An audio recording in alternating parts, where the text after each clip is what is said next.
तो मैं भोपाल से हूँ, भोपाली हूँ, लेकिन इंदौर ज़्यादा दूर नहीं है, तो आपसे कनेक्ट कर सकती हूँ। यहीं की हूँ, मध्य प्रदेश की। सबसे पहले तो ये कहूँगी कि जैसा मैम ने बताया कि मैंने कैसे शुरुआत की, या स्कूल में थोड़ा सा दिमाग में था, तो हाँ, स्कूल में थोड़ा सा कहीं सोचा था, कहीं शायद पढ़ लिया होगा, कहीं सुन लिया होगा कि नहीं IAS ऑफिसर नाम की कोई चीज़ होती है।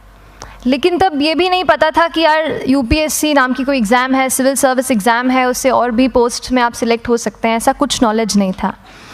जब मैं अपने कॉलेज लेवल में आई, जब कॉलेज में एडमिशन लिया, मैंने भोपाल से ही प्राइवेट इंजीनियरिंग कॉलेज से केमिकल इंजीनियरिंग किया है, और उस दौरान मुझे जब मैंने सोचना शुरुआत की कि क्या बनना है, कंटेम्पलेट किया कि एग्जैक्टली क्या करियर चाहती हूँ, तो लगा कि यार कहीं जो पुरानी ड्रीम थी, एक जो सपना था, वो अभी उसको सामने लाना चाहिए। फिर इस बारे में और पढ़ा, और तब खान स्टडी ग्रुप भोपाल में सेंटर वहाँ पे जैसे शुरू हो गया था, तो मेरा जो फाउंडेशन कोर्स है मैंने वहाँ से किया। और इस एग्ज़ाम के बारे में जो चीज़ें मुझे 1-2 साल में समझ में आई हैं, वो कुछ चीज़ें मैं आपसे शेयर करना चाहती हूँ। सबसे पहली चीज़ जो पहले जय और रचना हम दोनों बोल चुके हैं कि कंसिस्टेंसी। आप अगर दिन में, कई बार हमसे सवाल पूछते हैं कि आप कितने घंटे पढ़ाई करते हैं, तो देखिए घंटे मैटर नहीं करते। कोई 17-18 घंटे हमें नहीं पढ़ना है, उतना हम पढ़ भी नहीं सकते। एक दिन पढ़ सकते हैं, दूसरे दिन नहीं पढ़ पाएंगे। 5 से 6 घंटे ही आपको देने हैं या उतने निकालने हैं, पर वो जो वक्त आप अपनी पढ़ाई को देते हो, वो कंसिस्टेंटली आपको रोज़ उतना ही अपने पढ़ाई को देना है। Consistency is the key, that is the first and the most important thing जो आपको ध्यान में रखनी है। दूसरी चीज़ इस एग्ज़ाम में मुझे लगता है इक्वली इम्पॉर्टेंट है, क्योंकि ये जर्नी लंबी होती है। जैसे एग्ज़ाम ही 1 साल तक चलती है, आप प्रीलिम्स देते हैं, फिर आप मेंस देते हैं, आप इंटरव्यू में जाते हैं पर्सनालिटी टेस्ट के लिए, तो एग्ज़ाम 1 साल तक खुद चलती है। उसके पहले मान लीजिए आप 1-1.5-2 साल पहले से प्रिपेयर कर रहे हो, तो ये जर्नी काफ़ी लंबी रहती है। उस जर्नी में मेंटली अपने आप को मोटिवेट रखना, अपने आप को बूस्ट करते रहना, वो भी इक्वली इम्पॉर्टेंट है, और इसीलिए अपने आप पर भरोसा बेहद ज़रूरी है। You need to have a faith in yourself कि अगर आपने इसमें कदम रखा है, अगर आपने सोचा है कि आप सिविल सर्विस एग्ज़ाम देना चाहते हैं और देंगे, तो आपको ये ठान के उसमें जाना है कि हाँ, मैं ये कर सकता या कर सकती हूँ। ये एक अपना मोटिवेशन, अपने साथ एक फेथ, बिलीफ अपने ऊपर आपको हमेशा रखना है। कमिंग टू प्रेपरेशन की कैसे तैयारी करनी है, बहुत सारी बातें आप सुन चुके हैं कि आंसर राइटिंग में कैसे करना होता है, आंसर राइटिंग का स्ट्रक्चर कैसा होना चाहिए। तो मैं शुरू में सबसे पहले ये कहूँगी कि मेरे प्रिपरेशन का बेस 2 चीज़ें रहीं। पहला था करंट अफेयर्स। करंट अफेयर्स इसलिए मैंने उसको उसी से शुरुआत की क्योंकि करंट अफेयर्स सबसे इंटरेस्टिंग पार्ट होता है। कई बार आपको हिस्ट्री कभी बोरिंग लगेगी, कई बार आपको लगेगा ज्योग्राफी इतना, कभी हर किसी के अपने अपने फेवरेट्स होते हैं। तो मुझे वो 2 सब्जेक्ट्स लगते थे कि यार इतना मन नहीं करता है, लेकिन न्यूज़पेपर्स और करंट अफेयर्स में जो भी नया चल रहा है वो मुझे हमेशा इंटरेस्टिंग लगता था। इंटरनेशनल रिलेशंस में क्या हो रहा है, क्या सोशल रियलिटीज़ हैं, कहाँ क्या हुआ, उसका क्या इम्पैक्ट पड़ेगा एडमिनिस्ट्रेशन पे और हमारी कंट्री पे, तो उसको आप अपना एक बेस बना सकते हो।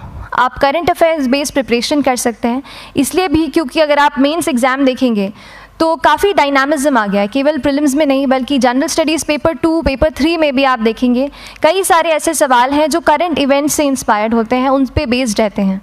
तो जब आप न्यूज़पेपर बेस्ड, करंट बेस्ड पढ़ाई करते हैं तो वो आपका प्रिपरेशन वहाँ से भी कवर हो सकता है। दूसरी जो चीज़ मैंने जिस पे बहुत फोकस किया वो थी answer writing.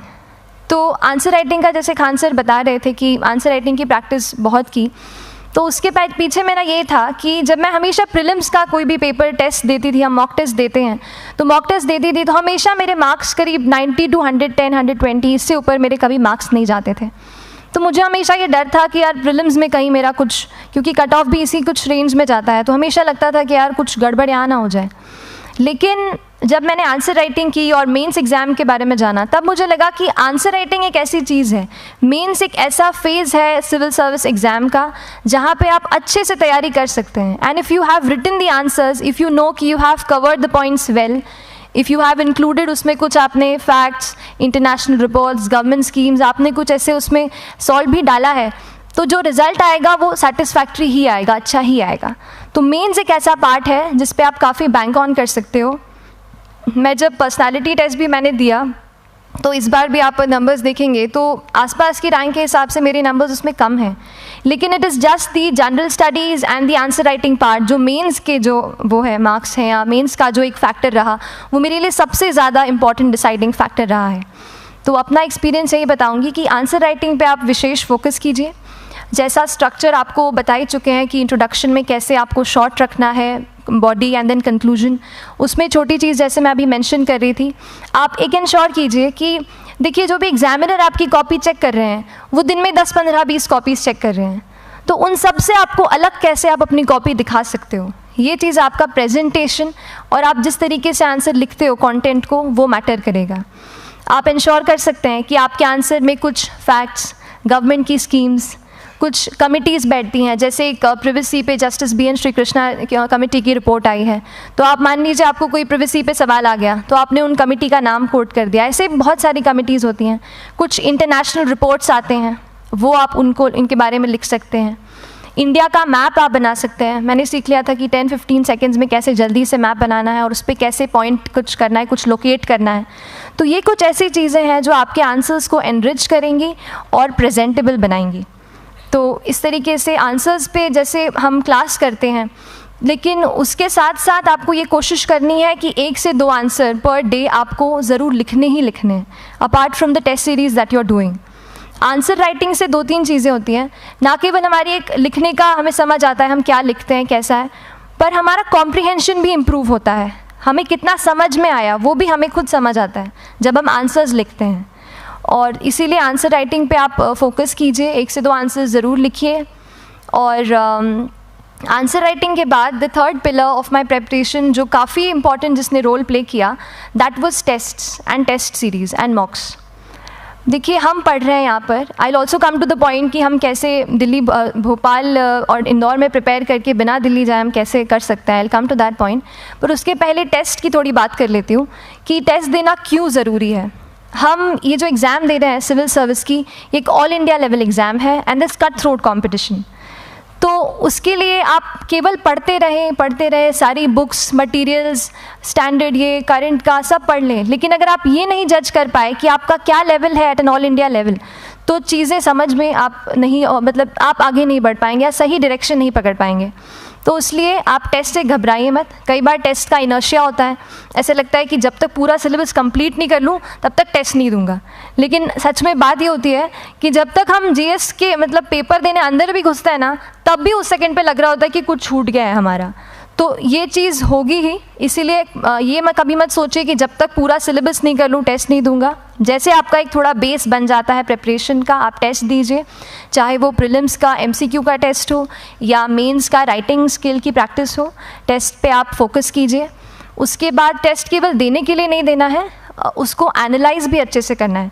When you get the answer hints, when you get the answer keys, analyse properly कि आपकी क्या गलती हुई है और उससे भी सीखने की कोशिश कीजिए कि क्या कुछ नया मुझे इस टेस्ट पेपर से या इस आंसर कॉपी से मिल सकता है।